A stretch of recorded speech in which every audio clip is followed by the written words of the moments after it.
साहिब कसीदा बुर्दा शरीफ फरमाते हैं वमन हुवल आयतुल कुबरा लिमुअतबिरिन वमन हुवन निअमतुल उज़मा लिमुग़तनिमी। इसकी शरह में ये फरमाया गया है हुजूर अक़दस सल्लल्लाहु तआला अलैहि वसल्लम की ज़ात मुक़द्दस मुनसिफ और कबूल हिदायत करने वाले के लिए सबसे बड़ी निशानी और कदर व मंजिलत समझने वाले के लिए आप सल्लल्लाहु अलैहि वसल्लम का वजूद अक़दस नेमत उज़मा है। हमारे प्यारे आका सल्लल्लाहु तआला अलैहि वसल्लम की ज़ात अक़दस वो अजीम नेमत है कि जो ना सिर्फ दुनिया में नेमत है बल्कि आखिरत में भी नेमत। हमारे आका सल्लल्लाहु तआला अलैहि वसल्लम ने जिंदगी के हर शोबे में अपनी उम्मत की रहनुमाई फरमाई। हमारा सोना, हमारा जागना, हमारा खाना, हमारा पीना, हमारा उठना, हमारा बैठना, हमारा चलना, हमारा रहन सहन बरतना, ये सब कुछ प्यारे आका सल्लल्लाहु तआला अलैहि वसल्लम के बताए हुए तरीकों के मुताबिक हो जाए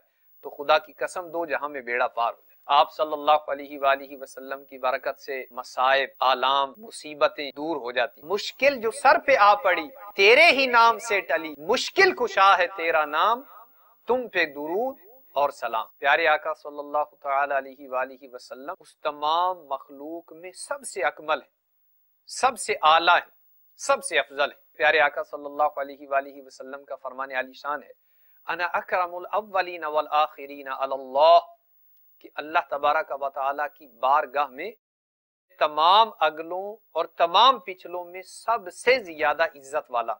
देखिए सिलसिला फ़िदाने क़सीदा बुर्दा शरीफ बरोज़ जुमा मदीने मुनव्वरा में दोपहर 3:30 बजे और पाकिस्तान में शाम 5:30 बजे मदनी चैनल पर। सल्लु अला हबीब सल्लल्लाहु तआला अला मुहम्मद। मुझे अपनी और सारी दुनिया के लोगों की इस्लाह की कोशिश करनी है।